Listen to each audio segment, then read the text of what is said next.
Hello everyone, today we are going to be solving this question from Pathfinder. It is a question based on sphere rolling without slipping. Just a bit of not a complicated version, but still a more advanced, not even advanced, it's just like a level 2 question if I must say on rolling. And the question is question 4 from Billiard Understanding. And the question says that a sphere is rolling without slipping onto horizontal and parallel rails that are not on the same level. Distance between the rails is equal to the radius of the sphere. If the speed of the center of the sphere is v, find the greatest speed of a point on the sphere. And like every distinguished gentleman on YouTube, I'm going to allow you to solve this question for yourself. But since you couldn't solve it, or was, well, I'm going to tell you. So here's the solution for it. It's a very simple question.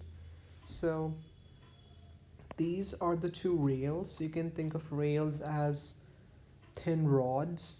So these two rails are like this, and a sphere is rolling on them.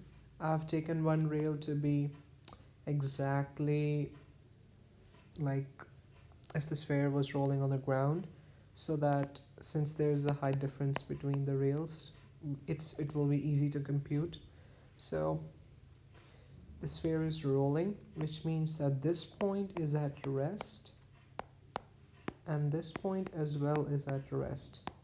Now if 2 points are at rest on a line, it means that that line is the instantaneous axis of rotation.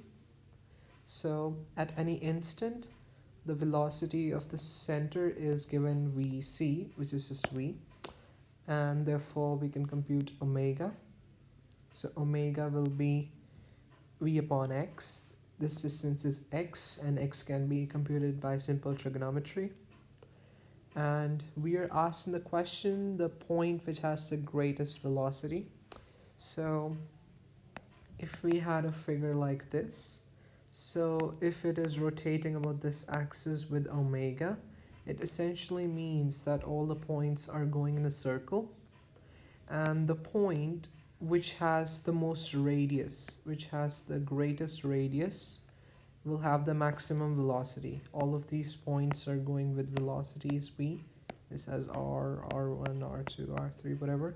So whichever has r max, it will have the greatest velocity.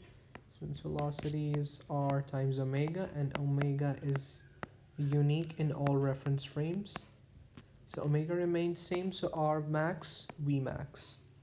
So the r maximum, for the maximum distance from instantaneous axis of rotation, will be this point, which will be at a distance of x plus r.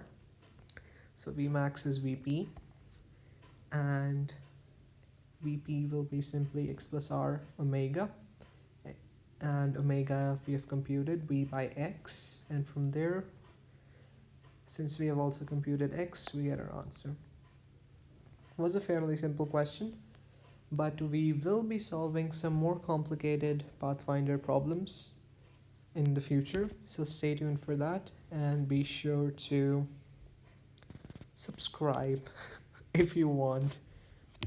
I do not care, absolutely. Alright guys, bye, thank you.